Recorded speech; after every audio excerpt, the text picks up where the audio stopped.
qua cari amici, auto d'epoca a Padova, 25 ottobre 2019, volevo mostrarvi questa bellissima auto americana, questa bellissima Chevrolet, eccola qua, è del 1960, Bel Air, c'è scritto 1960, e la portiamo a casa anche questa, adesso cosa dici? Certo, sì, sì, particolare, bellissima.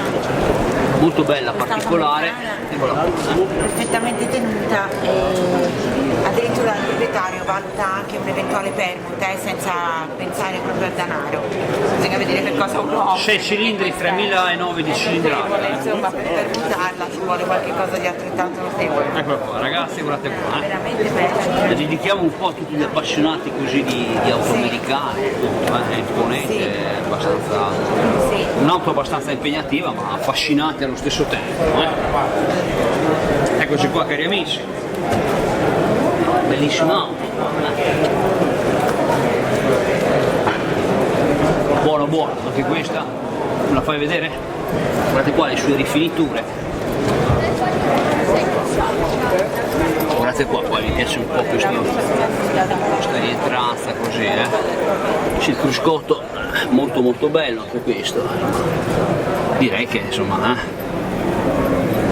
vabbè, se vuoi fare una bella cerimonia, qualcosa, cosa dici Giovanni? Bella.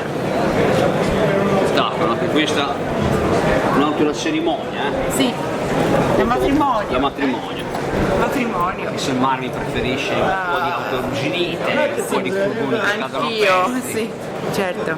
Ragazzi, Però ci vogliono anche bellissimo, queste. esatto, io ve l'ho fatta vedere per gli amici appassionati di auto americane. Vi saluto, a presto, da Padova, spettacolo, ciao a tutti. Ciao a tutti. Un po' i cerchi qua che ci mancavano, i cerchi niente. Eccola qua. Ragazzi, ciao a tutti stavolta, a presto.